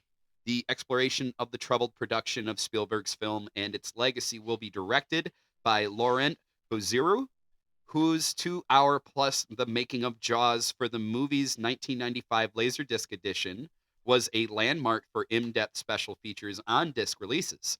The new project will include all new interviews with the creators of Jaws and others from the film, literature and pop culture worlds, along with ocean conservationists. Weird that ocean conservationists got in on this. Sorry. Plus footage and photos from the archives of Spielberg and author Peter Benchley. Jaws at 50 will premiere on Nat Geo next summer for the 50th anniversary of the film's release in June 1975, and will stream on Disney Plus and Hulu as part of SharkFest. Well, excellent. That's pretty good. I mean, like we were talking about earlier, that what more do you have to say about like Jaws? Like we've seen it, we know it, you know what I mean? Like for instance, you were telling me earlier about like all the things with the shark didn't work, and it's named Bruce after his lawyer, and the famous, the shark is working. He's like, I'll never forget like that one day, because like for the first half of filming, the shark wasn't working at all. So like one day he's like, I'll never forget, just all the radios tuning in. The shark is working. The shark is working. Like, and so you get that story. Then you get the story of Quint doing his famous speech. I know that whole backstory where he just couldn't get it, and he couldn't get it, and it was about to get written out. And he's like, no, I'm going to nail this shit. And he did. And I know there's like an internet myth that he was actually drunk. I don't think that was the case. I know that he was having trouble on set. I want to say when he did the speech correctly, he was actually clean. Like he came back, like sobered up and nailed it. Well, you're probably right, but maybe this documentary will tell us. So like maybe we weren't giving it enough credit. Maybe they're coming up with enough new stuff, because 50 years, we've seen the documentaries. What do you got to say? By the way, this article came for us from rugmorg.com. Oh, I said that. You did? I did. Excellent. Well, we like to cite. Yeah. I want to give them credit. If we're just reading an article and it's not something we've written, we have to cite the website. Oh, 100%. No, we always give credit when it's not something that we've done ourselves. So all right, that leads us to the next one. Yes, excellent. So, did you guys like the last season of Stranger Things? I got to be honest, I got really into Stranger Things and the lore. I do literally have every comic that Dark Horse has released, which is a lot more than you think. Several comics. They also have novels out, and I have most of those. I'm missing Lucas's novel, and then there's a novel about Eddie Munson that came out recently. But, there's a lot of expanded universe and a lot of fun stuff. And this is all in anticipation of course, of season 5. There's been a big wait. The kids are getting older. There's rumors of a time jump into the 90s. So it's like, what are we in for? And so Maya Hawke was talking, and here we go. Stranger Things season 5 will be basically 8 movies, says Maya Hawke. This comes to us from IGN.com. Stranger Things Season 5 is still quite a ways away, but fans at least have a lot of upside-down madness to look forward to when it does return. Star Maya Hawke, who's played Robin Buckley on the hit Netflix series since its 3rd season, provided a quick update on the 5th and final season of Stranger Things on a recent appearance on the Pod Crushed podcast. She joked that the show has been a little bit cursed, having been delayed by both the COVID-19 pandemic in the past and the writers and actors strikes, But another culprit for the long wait for season 5 is also its scope. Yeah. They're going all out, guys. We're making basically 8 movies, Hawk said on the podcast. The episodes are very long. She also elaborated on the creative process, saying showrunners Matt and Ross Duffer take a lot of responsibility in the scripts. They have an amazing team of writers, but they're very involved, she added. They write a lot and are very intense and serious about the quality of the continued writing. And Yeah, because you can't screw it up on the final season. People talk about how they didn't like how Lost ended, or they didn't like how Game of Thrones ended. or even Sopranos. Sopranos, right? Stranger Things is a big cultural thing, so it's like you really want to nail your final season if you can. And it takes so long for them to write each season and a long time to shoot them. Hawk's comments echo previous ones made by executive producer and frequent episode director Sean Levy, who called Stranger Things Season 5 as big as any of the biggest movies that we see, in an interview with Total Film back in September. It's the biggest show ever. It's true though, right? Like they're basically double episodes, because if an episode's an hour and a half, back in the day when you had TV with commercials, a hour-long episode was around 42 minutes, and a TV show that was a half hour was about 22 minutes. So sitting there and being like having an episode and you start it and it says an hour and a half, that's basically 2 episodes. So when you get upset about the episode count, realize that, back in the day, it would be double. So the 8 that we're going to get, obviously would be 16. It depends on what you watch, right? Like some seasons have like 20 freaking episodes. Some have more than that. If you're going into like... Well, network TV and everything, like 20, that was all normal. It's the streaming that it's becoming more normal to have like 10 episodes, 8 episodes, 6 episodes, and it's usually because there's bigger budgets. Jumping back in, those are strong statements from both Hawk and Levy when you consider how massive some of the episodes in season 4 were. The episodes varied in runtime, but they were all at least an hour, with the shortest clocking in at 63 minutes. The longest, meanwhile, was a supersized season finale, coming in at nearly 2.5 hours. Oh, I forgot it was like 2.5 I hours. forgot that I didn't remember it was that long. I fucking shut that out. It equaled roughly 13 hours for the 9-episode season. That is a lot. That's what I'm talking about, right? So it's like you get mad that there's only a few episodes. Add up the length. The team hasn't specified if season 5 will run at similar length, but the comments from Hawk certainly make it seem that way. Yeah, it depends on what happens in the editing room. Are they each going to be like 2 hours long? Like, Jesus. Well, at least an hour and a half, I would hope, because if she's saying that we're basically making 8 movies, then it's got to be above an hour. Like, it's got to at least be like 80 minutes. It's like the last episode is 10 days long. Oh my God. It's just a live stream on the actors. Stranger Things Season 5 doesn't currently have a release date, but it did finally start filming in January following the resolution of the writers and actors strikes. Production likely won't be complete for some time, though, as star Millie Bobby Brown said in March that they still had another 9 months of filming left. That means we probably shouldn't expect Season 5 until at least mid-2025. In the meantime, Hawk can currently be heard as the voice of anxiety in Inside Out 2, which just raced past the 1 billion mark this weekend. Yes, we already talked about that. Yeah. But Maya Hawke does play that character. And you know what else? Stranger Things, I'm going to predict that we're going to get because I think the Netflix has been breaking things up into parts, like 1 or 2 or 3 parts. Like Bridgerton just had 2 parts. They broke up that 90s show into 2 parts. So I believe that we're going to get an episode, like a beginning of season 5 in like December, like in the Christmas time. That's what I think. And I base that only on just seems like a good idea. I think it's a good time to bring up the hype. And then you can come in around, February or March for the next part. Maybe just do like a holiday special. Or like you just kind of do like a half episode where it literally takes place on Christmas time and you kind of like forebode what's coming. I could see it. Like I can't see that for Stranger Things. That's like a Marvel thing. That's like a la da da da da da. Get ready. I don't know. I kind of could see it Things like, this Christmas are a little strange. Am I weird? Stranger things. Yes. that because the Christmas lights, she used that for, to communicate with her son on the other side. Yeah. And I don't know why there's something that I associate with Christmas time and Stranger Things a little bit. I'm weird. I gotta be honest. I don't know if there's any other references in the show at all. There probably isn't, Joe. There probably isn't. I'm a weird dude. Merry Christmas, Stranger Things. Stranger Things. All right, guys. Well, we have one last headline for you. And honestly, I'm the most excited about this. People on the internet and other people I've spoken to have mixed feelings. I'm all for it. This is about the new Hellboy movie. A new trailer dropped. Ryan and I watched it just before the show. Yep. And basically, this is the fourth Hellboy movie and the third time it's been rebooted. Yes. This one takes place in the 1950s. It's when Hellboy is younger, and it adapts a very famous comic story. And here we go. It really helps to know your lore on this. Joe's filled me in quite a bit. So the first trailer for this comes to us from cinemablend.com. The first trailer for the upcoming Hellboy the Crooked Man has finally landed, and it has certainly stirred the pot among fans and critics alike. The teaser has sparked a flurry of reactions, ranging from excitement to outright disappointment, while social media buzzes with contrasting opinions.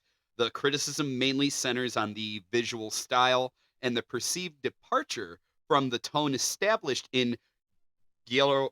Oh, I can never get it. Guillermo del Toro. And I don't think I'm saying it that right either. I'm just better than you. Yeah, you're better than me at that. His Hellboy films. And he did two, of course. His first Hellboy was 2004, starring Ron Perlman, and it was just Hellboy, and it was basically a loose adaptation of the Seed of Destruction. And then the second film was called Hellboy: The Golden Army. And those were like my Hellboy movies. So yeah, I'm adapting to like the different versions of Hellboy here. Yeah, because you loved that aesthetic, that Guillermo del Toro aesthetic. It was so good. It's a classic. Fans are still clamoring for a third entry in Del Toro's series, even 20 years after the original. Ryan is one of those fans. I am. I would have liked to see Guillermo del Toro finish his trilogy because he always imagined it as a trilogy. So that's sad. But after the 2019 David Harbour one, it was clear they weren't doing it. So then again, that's what happened with Ghostbusters, right? They had a reboot of Ghostbusters. It didn't work, and then they brought back the original. So I guess technically the Ron Perlman one could still happen. But now that we have another Hellboy movie, which isn't the Ron Perlman one, I don't think it will. Although this takes place in the 50s. So this could technically, you could revamp this one to take place in the Ron Perlman universe Like as a the prequel. younger. Yeah, you could do it. I mean, unless there's something in this film that's contradictory to those films, and we won't know until we see it, of course. I'm rambling. Continue, Ryan. And this says, see, I'm not a naysayer. I'm going to watch it, but it says, despite these naysayers, the people who love the Del Toro series like I do, the Crooked Man has the potential to be a fresh and exciting addition to the franchise. The trailers immediately stands out for its indie folk horror movie feel. Unlike previous adaptations' glossy, big budget look, this film seems to embrace a grittier, more intimate style. The shift aligns closely with the tone of the original comics, which often delve into the darker, more nuanced narratives. The raw, atmospheric visuals suggest a movie deeply rooted in the eerie, supernatural elements that make the comics so compelling. And they really do. I always described Hellboy as basically it's X-Files, except Hellboy is Mulder. Like, he investigates these really creepy scenarios, and it's sometimes witches, sometimes dimensions, demons, or monsters, or vampires, or whatever. And it's so good. And though the Del Toro movies, while they were great, they were a loose adaptation. They made him more of a superhero when he's more of a badass detective. Yeah, like he felt like almost like a bounty hunter for like the different monsters, as opposed to like but even though I guess they always yelled at him for always shooting them up, they did want to like take them in the peacefully. Del Toro film. Yeah. Another reason to be excited is the movie setting. The latest reboot of Big Red is set in 1950s Appalachia, a region rich with folklore and a haunting history. Yeah, Mothman, all those mountains. The Jersey Devil, right? Is that Appalachia? I was going to say we love that. It's Virginia, West Virginia. So I don't think Jersey Devil. Continue. Yeah, the setting is a period appropriate and provides a rich backdrop that enhances the film's eerie atmosphere. The 1950s was a time of great cultural and social change in America, and Appalachia's unique history adds an extra layer of depth and intrigue to the story. Which I actually agree. Also, the 1950s, you know what's cool about that is just you don't have the same technology. So you could have a horror movie scenario where you're trapped off or fighting some supernatural thing, and you can't just bring out your cell phone and call for help. You know, you don't have all this technology. It's just that time period from the perspective of someone living in 2024 just feels like so more isolating, and that it would provide a pretty I don't know. I just think that's why like the movie The Witch worked, is because the period piece of it, the whole isolation of it. A lot of people love that movie. Oof, I'm just saying, I'm ready for the Witch version of Hellboy, and it seems like we're gonna get it. It did look really creepy. One of the most reassuring aspects of this new adaptation is the involvement of series creator Mike Mignola. Got his autograph on a photo there at the comic book store. There was a comic book store called Meltdown Comics on, I believe it was on Sunset Boulevard when I lived in Hollywood, and we used to walk down there all the time. It's also where I got Dan Harmon's autograph. I don't know why I brought that up. The point is, I have a signed photo of him. Love that guy. Nice. Teaming up with popular horror novelist Christopher Golden, Mignola's direct influence on the script promises a faithful representation of the source material. Their collaboration suggests that fans can expect a story that stays true to the spirit of the comics, with the added bonus of Golden's horror expertise. The 2019 reboot starring David Harbour flopped despite its R rating. It was really good though, and it did, because it was so bloody and gory, and it was a lot of fun. Give it a chance. Like, here's the thing. That movie, I'm not going to lie, Hellboy looks ugly as shit. Like, they did weird makeup on him. The David Harbour Hellboy is not an attractive Hellboy. You know, Ron Perlman, they got some smooth edges. This new guy got some smooth edges. And then it looks like David Harbour was one of those characters who got beat in the face repeatedly with a fucking frying pan until it was half flat and his lips were all split and he had all weird wrinkles. Like, they uglified him. But the movie, totally awesome. Got a great personality. Showing that the ratings alone are not enough. However, giving the newest film an R rating is still a promising sign. This rating allows the movie to fully embrace the dark, scary, and violent elements that define the Dark Horse comics. An R-rated Hellboy means we can expect a more mature and intense adaptation that doesn't shy away from the brutal and eerie aspects of the story. In an era dominated by CGI, it's refreshing to see a film that prioritizes practical effects. I mean, you have to agree with that, though. Like, he looks real. Like, Yes. he's not a CGI guy. Like, I just like the makeup. So far, I liked it. I liked the way they were doing it, and it was like creepy. It's got like that old like twitching creepy guy in the background thing. Yeah, the Crooked Man. The Crooked Man. Chopper 5, sorry. Although likely influenced by budget constraints, as the newest movie seems to have a smaller budget than its predecessors, both Hellboy and the Crooked Man were created and shot using practical effects. Awesome. This choice lends a tangible, authentic feel to the characters. Finally, it's worth noting that Hellboy, the Crooked Man, is technically an upcoming book adaptation of one of the most beloved runs of the comic book series. Fans of the comics will recognize the storyline and appreciate the effort to bring this particular tale to life. The Crooked Man arc is a fan favorite, known for its compelling narrative and chilling villain, making it an excellent choice for film adaptation. It really is. And honestly, it was good for the budget, because whereas we talked about Guillermo del Toro has giant tentacle monsters like elder gods coming out of portals in the sky, well, this one is more of it's more like ghost demon kind of stuff rather than monsters everywhere. You got nothing, Ryan? Yeah. No, it's funny. I broke his stride, guys. So he was reading, and I had my interruption, and he looks at me, and he waited till I was done, and he nods, and he's like, he turns back to the paper. He's like, okay, I got nothing. I'm going to keep reading.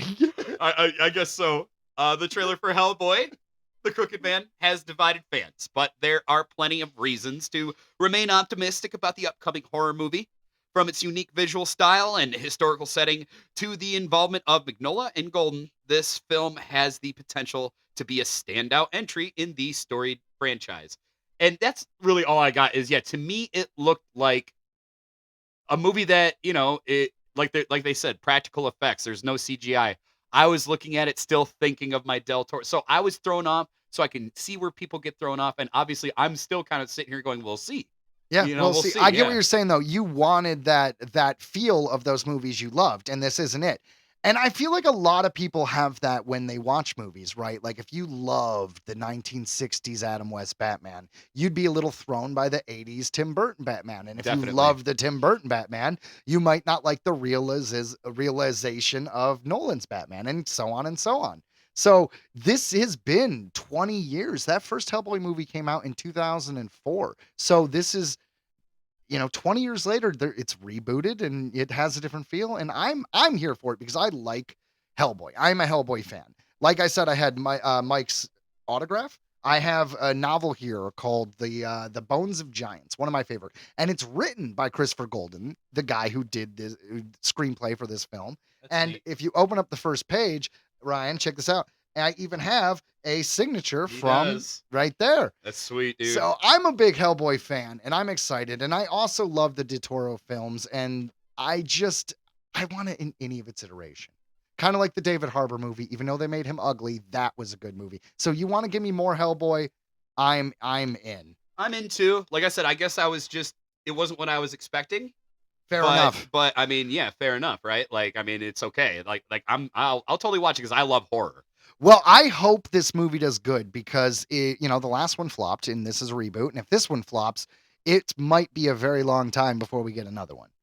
I would like to see this film succeed. And the people whining online about the things they don't like about it, I'm not saying you don't have reasons to not like it. Maybe it doesn't work for you for, the aesthetic, or you don't like the way the new Hellboy looks, or maybe you want more monsters, whatever it is. I don't want to diminish your plight. I'm just saying that we live in a society where everything is just how much we hate it. We talk about, oh, the new Star Wars just sucks. Oh, they ruined my childhood with Indiana Jones. It's like, there's all this hate, and it's just, let this new movie come out and watch it. And if it's good, admit that it's good. And if it's crappy, then bitch. And at the end of the day, it's just a trailer. You know what I mean? Like, It's a teaser. Yeah. So It's literally like 1 minute. And it got me excited, and I think true Hellboy fans will be excited because it looks right out he of. looks good. Well, no, not just that, but what I'm saying is it looks like all the imagery from that Crooked Man series. It is dead on. The only thing is, I don't know how many Hellboy fans are out there. So even if everybody who loves Hellboy goes to see it, is that enough to make this movie not a flop? So you have to get those other people. You Yeah, gotta I get don't those know that demographic, the Hellboy demographic, the Hellboy dollar. Well, comic book lovers in general, you know what I mean? Right. Yeah. And like I said, you earlier informed me of all these things. Like I don't know the Hellboy history. I was introduced in 2004 with that first movie. Well, they have novels, and not just books. They have novels, and I actually, believe it or not, started with that because just like you, I loved the Del Toro movie in 2004, and I was in high school, and I got a bunch of the books because I wanted to basically know more. I wanted sequels, you know what I mean? Sequels that I wasn't getting, and so it was fun. That's where I first dove into Hellboy. The comics actually came a little later. That makes sense. You've always been into comics, Joe. You're a comic dude. You're a collector. That's true. If anyone sees any photos of us in the studio, I do have boxes of comics and hardcovers and everything else everywhere. He certainly does. Well, all right, guys, that is the end of headlines and also the end of our show. Thank you so much for listening. We were really excited to let you be a part of this show. This is the first time we had a contactee interview. We hope you liked it. I mean, that was a lot of fun. And she said that in the future she'd be down to come back. So if she ever does come back, do you have any questions you have for her? Absolutely. Please We'd love to get message in us. contact. Message us on Facebook. It's the easiest way to get a hold of us. If you don't like Facebook, you can hit us up on Gmail. Unfortunately, we don't check it as often, so it might be a while before we respond, but we do eventually check it. Yes, and that's earthlingentertainment@gmail.com. All right, guys. So one last thing is, please download the episode. This episode, all previous episodes. Downloading episodes right now is the best way to support our show, and we appreciate everyone. We really do. This episode was brought to you by Aliens. And Green Brain Comics in Dearborn, Michigan. That's right. That's right. We honestly just promote them because we like them. That's true. All right. So from all of us at Earthling Entertainment, thanks for listening. See ya. Goodbye.